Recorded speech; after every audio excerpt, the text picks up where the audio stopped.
캐나다의 유명한 윌리엄 맥네 교수는 현대교회의 모습을 마치 축구 경기장과 같다 그렇게 표현을 했습니다. 축구 경기에서 고액의 연봉을 받는 선수들 각각 11명씩 22명이 전력 질주 시합에 들어가지 않습니까? 저들은 이미 나이 30이 넘으면 평생 할 운동 다 했어요. 충분히 했어요. 그런데 여전히 경기 전 열심히 연습합니다. 손흥민 선수는 젊은 시절 매일 오전 중에 2,000개씩 골포스트를 향해서 볼을 때렸다고 말합니다.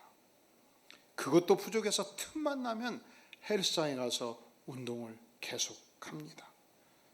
그리고 이 경기를 구경하는 관객 5만 명은 지난 일주일간 한 달간 어떻게 살았어요?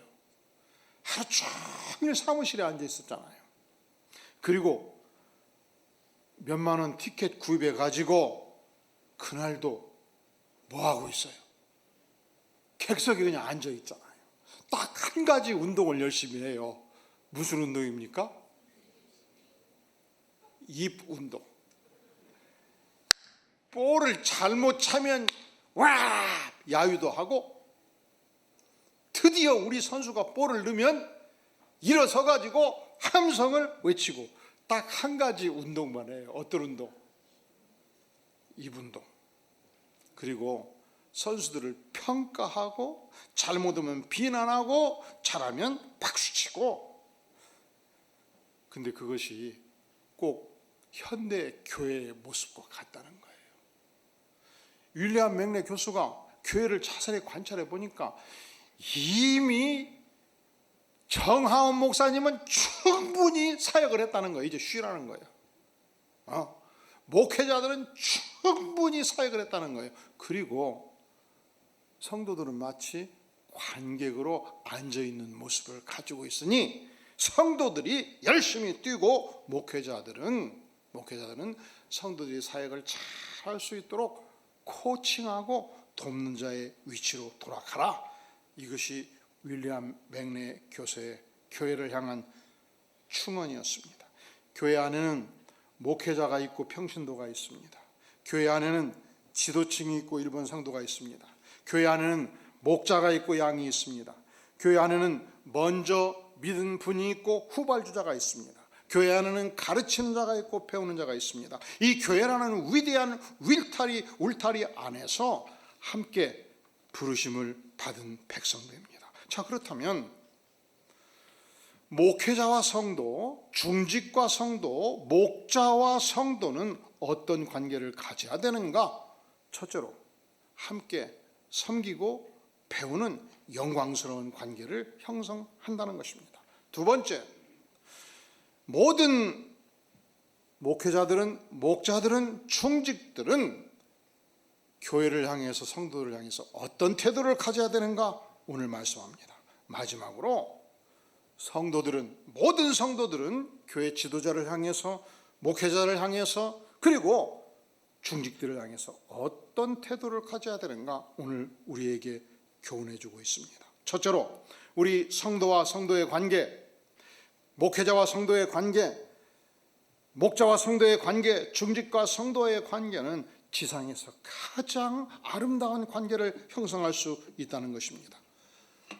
기독교는 우리에게 지상의 유일한 스승 한 분은 예수 그리스도라고 말합니다. 우리는 모두 예수 그리스도의 제자입니다. 그러니까 교회 안에서 스승과 제자의 관계, 목자와 양과의 관계, 선배와 후배의 관계, 중직과 성도와의 관계는 피차 함께 섬기는 관계지, 일반 세상에서 말하듯이 지배 복종 관계가 결코 아니라는 것입니다. 섬김의 관계요, 사랑의 관계입니다.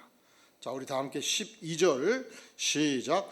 형제들아, 내가 너희와 같이 되었은즉 너희도 나와 같이 되기를 구하노라. 너희가 내게 해롭게 하지 아니하였느니라. 형제들아, 내가 바울 사도가 너희와 같이 갈라디아 성도와 같이 되었다는 것입니다. 이 갈라디아 교회를 개척한 개척 역군이 바울 사도였습니다. 바울 사도는 가르치는 자였고 지도자였습니다. 그럼에도 불구하고 바울과 성도와의 관계는 어떤 관계였느냐? 바울 사도가 성도와 같이 되었다는 것입니다. 바울 사도가 성도들의 생각을 충분히 이해하였고, 성도들의 모습과 역할을 알았고, 성도들의 사상을 충분히 알았고, 그래서 성도들의 눈높이로 내려가서 성도와 같이 되었다, 그렇게 말씀합니다. 그러니까 바울 사도와 갈라디아 성도와의 관계는 섬김의 관계요, 사랑의 관계입니다. 그런 거로 바울 사도는 성도에게 요청합니다. 너희도, 따라해 볼까요? 너희도 나와 같이 되기를 구하노라. 너희도 나와 같이 내가 가지고 있는 복음을 같이 알고 내가 주님을 섬기는 모습을 그대로 같이 섬기기를 원한다, 그렇게 표현합니다.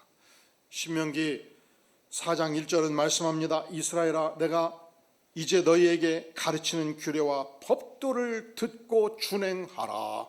여기서 가르치다는 단어가 히브리어로 라마드라는 단어예요. 이 라마드라는 단어는 가르치다라는 의미도 있고 배우다라는 의미도 있어요. 그러니까 제가 오늘 열심히 하나님의 말씀을 가르치겠습니다 할 때 라마드 말을 썼고, 제가 오늘 열심히 하나님의 말씀을 배우겠습니다 할 때도 라마드라는 단어를 썼습니다. 이것은 무엇을 말하는가? 잘 가르치려면요, 내가 잘 배워야 돼요. 반대로 내가 잘 배워야 잘 가르칠 수가 있는 것입니다.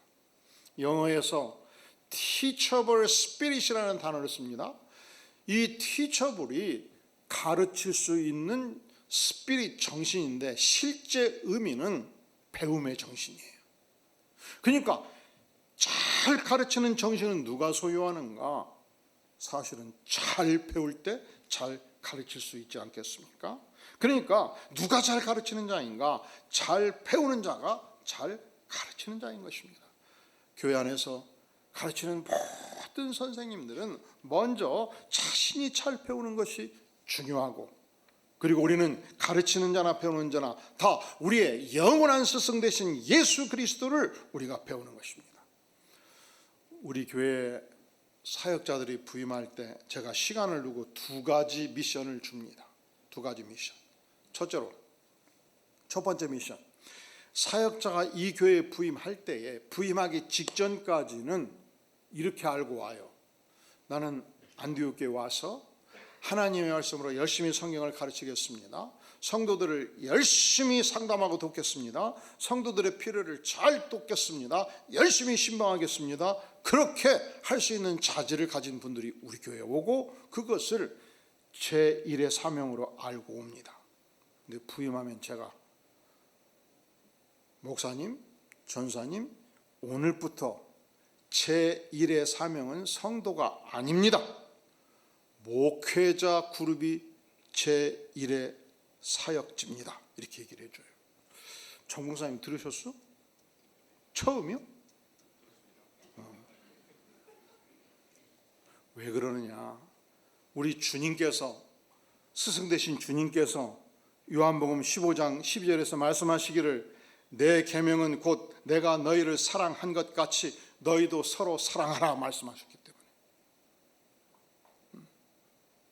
우리가 사랑하기 때문에 때로는 충고할 수 있습니다. 사랑하기 때문에 우리가 진실을 대면해야 되기 때문에 일시적으로 어려울 수 있어요. 그러나 이 사랑의 관계를 피해갈 수가 없습니다. 자, 생각해 보세요. A라는 목회자가 오셨습니다. 신방도 열심히 합니다. 설교도 잘 하십니다. 행정 능력이 탁월합니다. 특 A급 목사님이십니다. 그런데 출근을 하면 동료들하고 어려워, 막 미워하기도 하고, 눈을 흘기기도 하고, 그러다가 성도가 딱 들어오면 확 얼굴 막, 아이고 오셨습니까?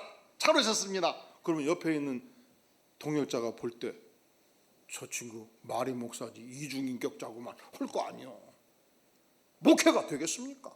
그래서 제1의 사역지는 출근하기 전까지는 성도지만 일당 오시면 사역자가 제1의 사역지다. 두 번째 미션을 줘요. 우리 교회는 처음부터 하나님의 말씀을 성경 66권을 가르치고 배우는데 헌신하는 교회였습니다. 그래서 다른 교회에서 어떻게 배웠든지 또 신학교에서 신학을 어떻게 배웠든지 관계없이 하나님의 말씀을 직접 가르치는 그 일을 위하여 모든 새신자들이 교회에 올 때 하는 복음 감격반 5주 코스를 2번 이상 가르치고 9대 성경 공부를 인도하고 프리셉트 코스웍에 들어오시라. 그래서 하나님의 말씀의 제자가 되시라. 이것을 제가 직접 부탁을 하는 것입니다. 왜냐하면 우리가 하나님의 말씀을 잘 가르치면 내가 잘 배워요. 그래서 이 가르침과 배움은 분리되어 있지 않습니다. 배우는 것이 가르치는 거고 가르치는 것이 배우는 것입니다. 교회에서 목자와 양의 관계, 사역자와 성도와의 관계, 지도자와 성도와의 관계는 서로 배우고 가르치는 영광의 관계, 축복의 관계, 함께 같은 길을 가는 은혜의 관계인 것을 결코 잊어서는 안 될 것입니다.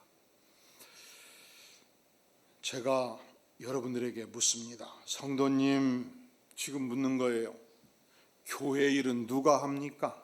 누가 해요? 그랬더니 목회자가 하시오. 그럼 전도는 누가 합니까? 주로 출근해서 목회자가 하면 되지요. 양육은 누가 합니까? 아니, 목회자들이 출근해서 하는 일이 그 일 아니겠습니까? 신방은 누가 합니까? 목회자들이 하지요. 그럼 마지막으로 제가 묻겠어요. 성도님, 성도님은 교회 와서 뭐 합니까? 우리도 하는 일 있지요. 목회자들이 열심히 예배 인도하라고 예배 드려 주잖아요. 누구를 위해서 예배 드려 주는 거예요? 목회자를 위해서. 그리고 우리가 헌금하잖아요. 봉급 주라고. 알아서 다 하세요. 자, 윌리엄 맥레는 이러한 모습의 교회가 병든 교회라는 거예요. 쩔뚝발이 교회고 막대기 교회라는 거예요. 그렇다면 누가 사역자가 되어야 할까요? 하나님께서는 구원받은 모든 백성들에게 이 하나님의 위대한 교회를 섬길 수 있는 은사와 재능을 주셨다고 말씀합니다. 우리는 하나님께서 내게 주신 이 은사와 재능을 가지고 이 위대한 하나님의 교회를 섬기는 것입니다. 사역하는 것입니다. 일하는 것입니다. 돕는 것입니다. 그럼 목회자는 왜 있는 거요? 그렇습니다. 우리는 여러분들이 열심히 그리스도의 몸된 교회를 잘 섬길 수 있도록 뒷받침하는 것이며 그 일을 잘 할 수 있도록 영적으로 훈련하고 코칭하기 위해서 존재하는 것입니다. 그러니까 모든 지상의 축구 선수들은 오늘부터 축구 경기를 그만두고 5만 명의 관중들이 열심히 축구를 잘 할 수 있도록 코칭을 하라. 이것이 새로운 교회의 모습이요 정당한 교회의 모습이다. 윌리엄 맥레는 외치고 있습니다. 자, 그렇다면 다시 여러분들을 향해서 질문합니다. 성도님, 교회 일은 누가 합니까? 성도가 하죠. 다시 크게. 여러분, 교회 일은 누가 합니까? 전도는 누가 합니까? 양육은 누가 합니까? 신방은 누가 합니까? 왜 점점 소리가 줄어요? 지금부터 80년 전, 100년 전 초창기 기독교 역사를 보면 그 당시 선교사들이 순회 전도를 많이 했습니다. 이평면 망년에 교회 하나 설립하고 고창면 무슨면에 교회 하나 설립하고 정읍군 이평면 옆에 있는 영원면에 교회를 설립하고 그래서 후배 목사를 기르면 목사 한 사람이 보통 5개 교회에서 7개 교회를 관할하고 있었습니다. 그러면 주일날 11시 되면 예배를 드려야 되잖아요. 누가 예배를 인도합니까? 그때는 교회마다 훈련받은 조사들이 있었습니다. 이 조사가 장로님이기도 하고 이 조사가 전도사님이기도 했습니다. 평신도들이 다 예배를 인도했습니다. 그때는 신방을 누가 합니까? 평신도들이 다 한 거예요. 그때는 상담을 누가 합니까? 평신도들이 다 한 거예요. 자, 다시 성도님, 교회 일은 누가 합니까? 이제 점점 커져야 돼. 전도는 누가 합니까? 양육은 누가 합니까? 신방은 누가 합니까? 그 일을 하라고 하나님께서 우리에게 은사 주셨고, 재능 주셨고, 건강 주셨고, 사역의 축복을 허락해 주신 것입니다. 그럴 때 성도와 성도의 관계가 아름다운 섬김의 관계요, 영광스러운 은혜의 관계를 형성하게 되는 것입니다.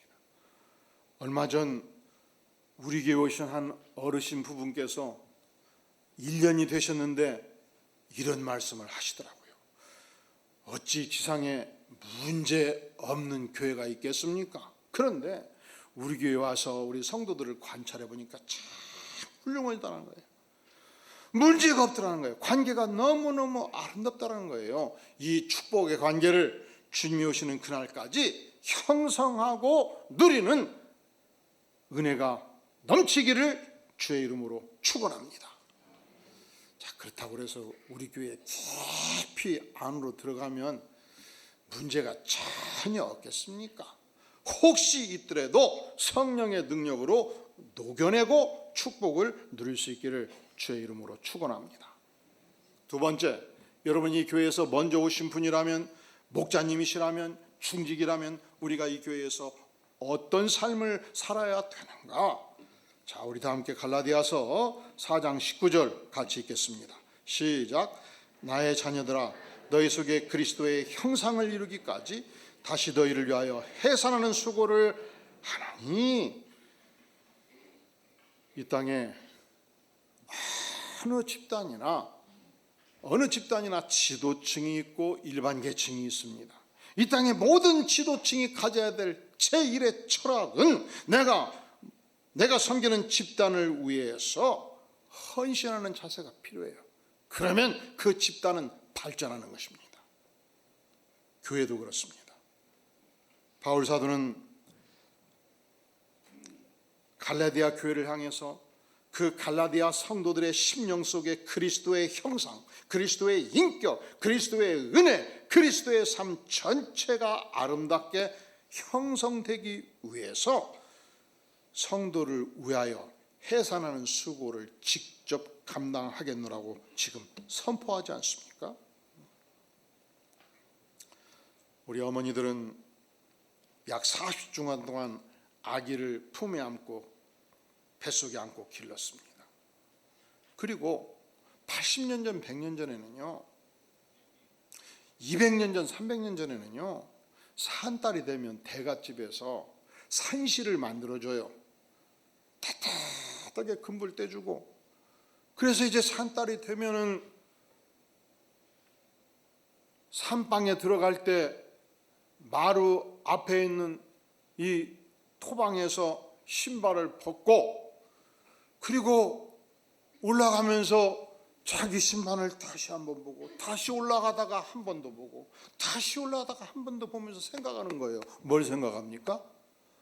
내가 배불뚝이 아기를 과연 잘 낳을 수 있을까? 요놈이 살아서 태어날 수 있을까? 내가 애 낳고 다시 이 신발을 신을 수 있을까? 이건 뭘 말하는 거예요? 그 시대는 아기가 다 많이 죽었어요. 여러분들이 시간 나면 조선시대 왕실의 기록을 보세요. 왕들은 후대를 위해서 왕자를 많이 낳아야 이 조선 왕조가 튼실하고 생각했지 않겠습니까? 그런데 왕비 중에서 아기가 다 많이 죽어요. 얼마나 잘 먹였겠습니까? 얼마나 진귀한 것으로 잘 아기를 낳는데, 왕자를 낳는데 보살폈겠습니까? 전국의 수천 명의 한의사들 중에서 최고 실력 있는 한의사들, 왕실 한의사들을 붙였지 않겠습니까? 그래도 왕실의 여인들도 왕자를 잉태하다 많이 가요. 그리고 8시간, 12시간, 24시간, 48시간 그 엄청난 산고를 겪으면서 아기를 낳을 때 아기 얼굴 보고 다 잊어버려요. 3살, 7살, 10살 아기가 내 몸에서 아기가 잘 자라갈 때 얼마나 행복하셨습니까? 여러분 부모들로부터 그런 얘기 들었어요. 야 이 자식아, 네가 태어날 때 내가 10달 동안 얼마나 고생했는지 아냐? 너가 날 때 내가 산고가 얼마나 심했는지 이 나쁜 녀석아, 네가 엄마를 얼마나 괴롭혔냐? 귀에 못이 박이게 들은 분 있어요? 못 들었잖아요. 그런데 나의 사랑하는 아들이 건강하게 자라나는 것으로 충분히 산고의 대가를 치른 것입니다. 전혀 기억하지 않습니다. 있습니다. 그것이 이 아름다운 안디옥 교회에서 먼저 오신 분들, 목자님들, 권사님들, 장로님들, 먼저 믿은 분들이 감당할 해산의 수고와 산고가 반드시 있을 때 이 교회는 건강하게 자라갈 수 있다는 것입니다. 오고 오는 미래의 성도들이 예수 그리스도의 참된 복음을 깊이 깨우치고 주님을 전심으로 섬기도록 길을 열어가는 자가 목자요, 먼저 이곳에서 터를 잡은 분들이라 말할 수 있습니다. 내가 이 교회에서 한 10년 됐으니까 이제 내 마음대로 할 수 있겠다, 내가 편안하게 지낼 수 있겠다, 후배들은 내 뜻을 알아서 받들어라, 이것이 복음이 아니라는 거예요.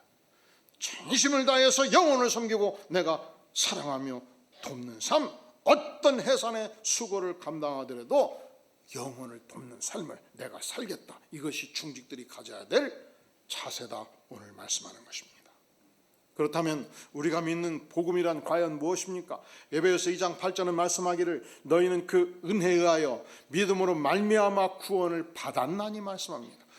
따라해 볼까요? 구원을 받았나니. 우리 주님께서 2000년 전 십자가에서 피 흘려 죽으실 때에 하나님과 나 사이에 막힌 모든 죄짐과 담을 100% 안고 십자가에 죽으셨습니다. 내가 위대해서 구원받은 게 아니에요. 내가 신앙생활을 열심히 해서 구원받은 게 아니에요. 나는 연약하고 죽어마땅한 존재예요. 전적으로 그러니까 이 구원은 하나님의 선물입니다. 내 행위가 위대해서 구원받은 게 아니란 말이죠. 그래서 이 구원은 이미 2000년 전 십자가에서 주님께서 죽으심으로 말미암아, 따라해 볼까요? 구원을 받았나니. 구원을 열심히 믿으면 받을 것이다? 아니에요. 그 종교 생활을 주일날 열심히 나오고 일단 종교 생활을 열심히 했으니 이제 죽어봐야 한다. 그러면 아마 나 정도 되면 80% 정도는 하나님이 받아주지 않겠어요? 이거 아니에요. 나는 죄 많은 인생이고 나는 부족하고 내 행위로는 구원받을 근거가 전혀 없는데 십자가의 은혜로 말미암아 구원을 주님께서 은혜로 선물로 주신 것입니다. 믿습니까? 먼저 믿은 분들이 이 복음을 알고 목자가 이 복음을 알고 해산의 수고를 감당함으로 우리 모든 교우들이 이 구원의 축복을 누리기까지 사랑으로 은혜로 주의 백성들을 섬길 때 하나님께서 우리 가운데 역사하지 않겠습니까?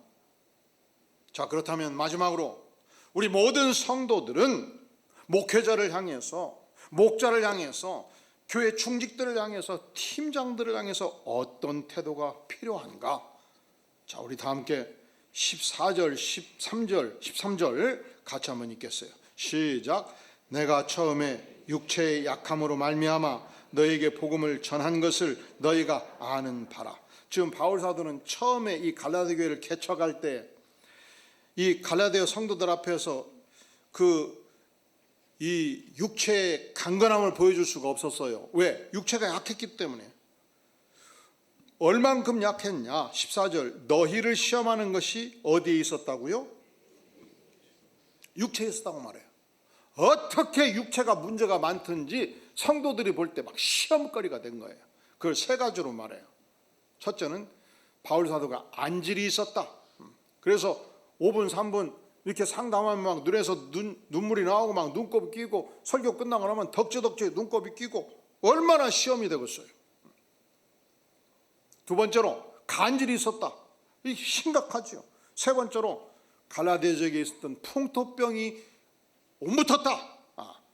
그래서 건강이 약해서 어려운 가운데 있었다는 것입니다. 일반적으로 유대인들은 이 질병이 있을 때 이것을 저주로 여기는 경향이 있었습니다. 예수님이 제자들과 함께 전도여행하다가 나면서부터 소경된 자를 만나죠. 그때 제자가 생각하는 거예요. 저자가 왜 소경이 됐을까? 본인의 죄가 심각한 죄가 있는 거 아니냐, 첫째로. 근데 이게 살아봤어야 죄가 있지. 그렇다. 그렇다면 부모의 죄가 아닌가? 예수님, 저자가 소경된 것이 본인의 죄입니까? 부모님의 죄입니까? 이렇게 질문하는 근거에는 질병은 천향이다, 저주다라는 사상이 있었기 때문에 그렇습니다. 그러면 갈라디아 성도들이 바울을 향해서, 왜냐하면 이 성도들 가운데 유대인들이 많이 있었습니다. 바울 선생님, 그렇게 질병으로 고생하는 걸 볼 때 바울 선생님 하나님의 저주를 받은 거 아닙니까? 이렇게 거칠게 대하지를 않았다는 거예요. 반대로 14절에 보니까 너희를 시험하는 것이 내 육체에 있으되 이것을 너희가, 첫째로 결코 이 질병 때문에 성도들이 바울 선생을 업신여기지 아니했다는 것입니다. 두 번째, 바울을 버리지도 아니했습니다. 세 번째, 바울을 따라해 볼까요? 하나님의 천사로 그리스도 예수와 같이, 그러니까 바울을 대할 때 마치 하나님의 천사를 대하듯이 대했고, 바울 사도를 대할 때 예수님 만난 것 같이 대했다는 거예요. 사랑하시는 성도 여러분, 저를 만날 때마다 하나님의 천사를 보듯이 대하기를 주의 이름으로 축원합니다. 왜 아멘이 없어? 예수님 만나듯이 만나주기를 바랍니다.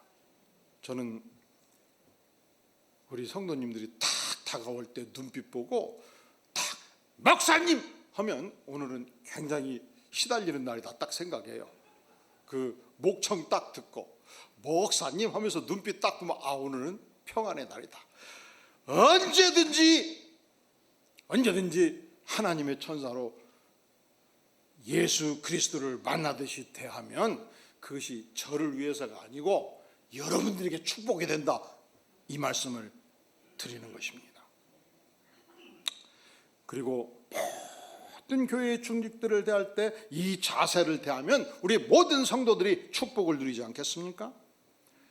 제가 1992년도 약 60만 정도 되는 차단화가 시로 유학을 떠났습니다. 그곳에 유명한 한국 출신 의사가 있었습니다. 폐 전문 의사였습니다. 이분이 두 가지 특징이 있는데, 첫째로 아주 똑바로 인생이었어요. 예수를 그 당시에 안 믿었는데 그렇게 청직한 거예요. 그렇게 신사도가 깊고 윤리의식이 강했어요. 그리고 미국인 백인 환자들 중에서 유명인사들도 있지 않겠어요? 막 재벌급도 있고, 예를 들어 이 시의 막 국장급들도 있고, 그런데 폐결핵에 걸려서 폐가 망개지고 폐암에 걸리고 이런 환자들이 담배 냄새가 나는 거예요. 그러면 의사는 환자들을 향해서 듣기 싫은 얘기 할 필요가 없거든. 근데 아주 청색을 하고, 당신 부인이 있느냐, 자녀가 몇 명이냐, 아니 당신 부인 놔두고 자녀가 몇 명인데 담배를 피워서 일찍이 죽으면 되겠냐, 반드시 끊어라, 막 호통을 치며 자기는 반드시 혼내준다는 거예요. 그래도 본인이 워낙 똑바로 인생을 사니까 많은 그 상류층 백인들이 존경을 했던 인물입니다. 두 번째, 그분은 독실한 불교 신자였습니다. 그런데 대화를 하다 그런 얘기를 해요. 저는 전도하려고 기도하기 위해서 이렇게 만나기도 하는데 이런 얘기를 해요. 목사님, 저는요 환자를 대할 때 마치 부처님이 오셨다 생각하고 대합니다. 불교 신자니까. 그만큼 최선을 다해서 정성을 다해서 애정과 충성을 다해서 대한다는 거예요. 사랑하는 성도 여러분, 여러분이 내일 출근할 때 여러분의 고객을 향해서, 여러분의 직장 동료들을 향해서 업무 협의할 때 내가 예수님 만난다 이렇게 대하면 여러분은 존귀한 인생이 될 것입니다.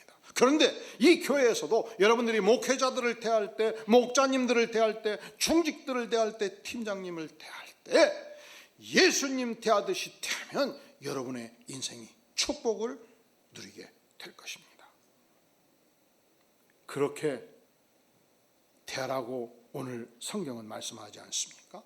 그리고 사랑하는 성도 여러분, 여러분의 자녀들이 아직 미성년기에 있을 때, 심지어 성년에 이르렀다 할지라도 여러분의 자녀들을 가르치는 첫째로 학교 선생님, 두 번째로 학원 선생님, 세 번째로 교회 학교 선생님, 네 번째로 목회자들에 대해서 언급할 때 반드시 장점만 언급하시기를 바랍니다. 인간은 누구나 장점이 있고 약점이 있죠.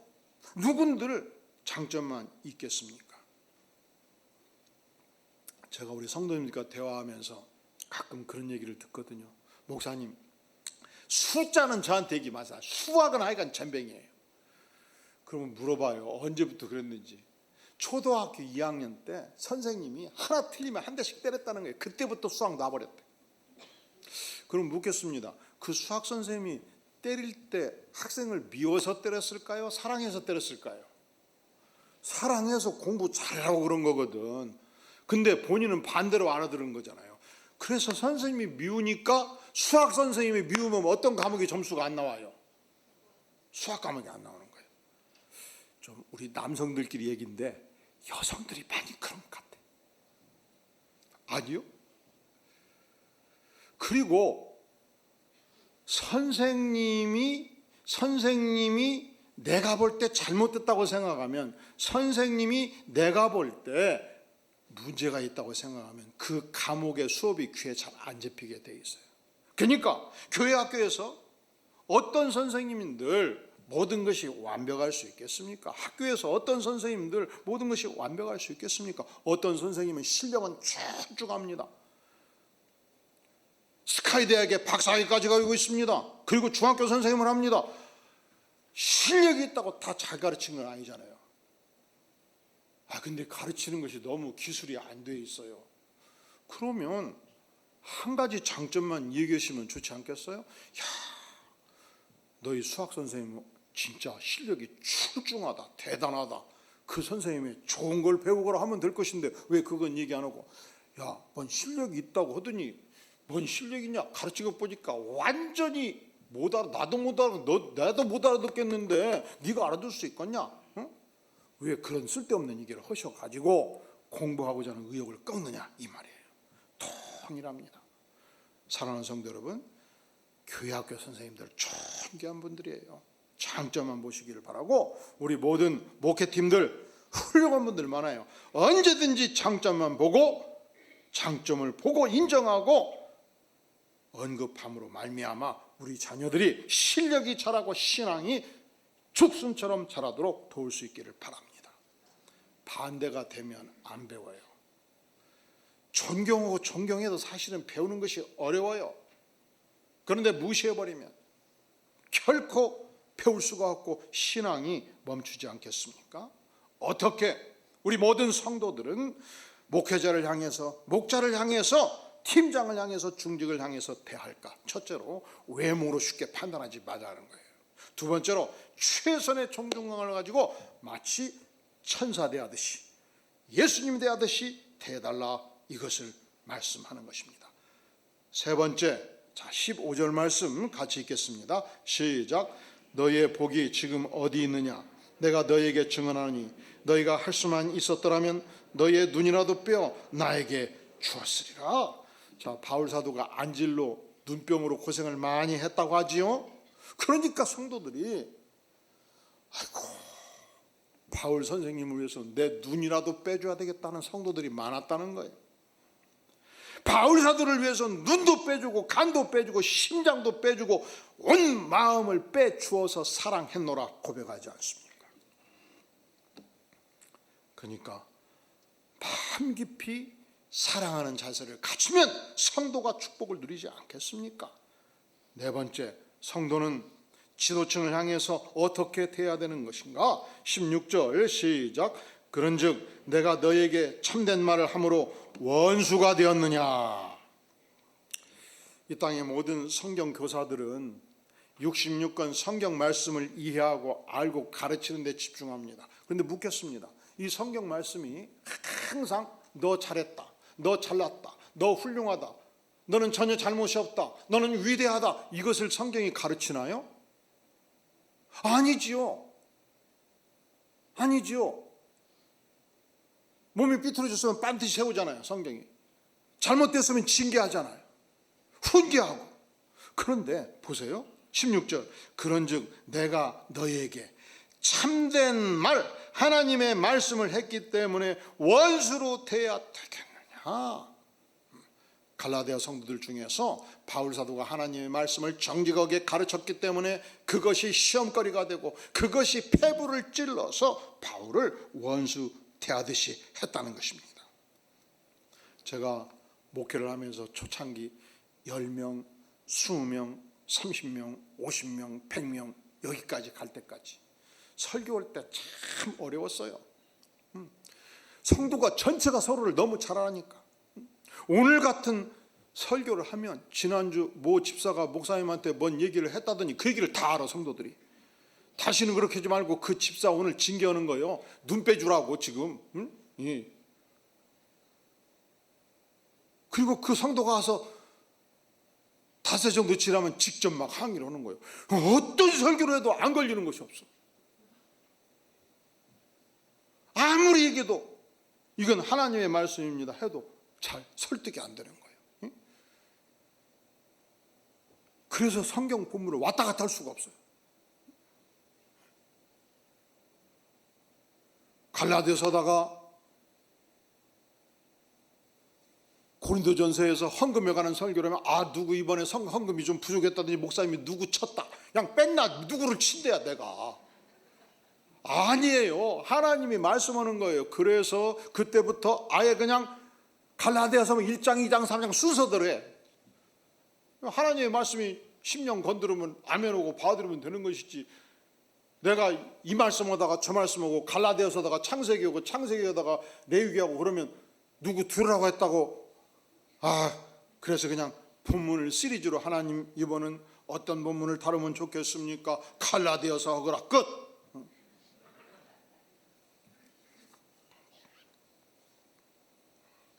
혹시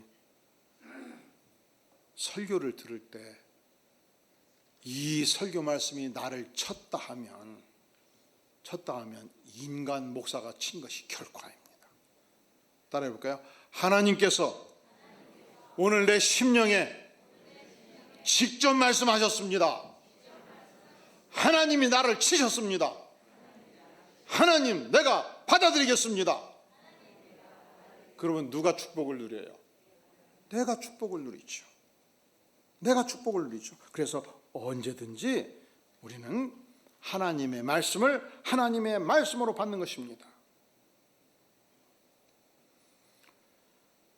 우리가 교회에서 주님을 섬기는 것은 결국은 관계의 확장입니다. 이 모든 관계, 목자와 양의 관계, 목회자와 병신도의 관계, 교사와 학생의 관계, 팀장과 팀원의 관계, 이 관계는 하나님께서 지상에서 가장 아름다운 관계로 허락해 주셨으며, 그리고 오늘 주보의 제목이 무엇이었습니까? 이 관계는 가장 지상에서, 따라해 볼까요? 영광스러운 관계. 이 축복을 이 교회에서 충만히 누리시기를 주의 이름으로 축원합니다. 기도합니다. 영광의 주님, 그렇습니다. 생명의 복음 안에서 이 영광스러운 관계, 축복의 관계, 아름다운 관계 형성하며 주님 섬기기를 소망합니다. 예수님의 이름으로 간절히 기도하옵나이다. 아멘.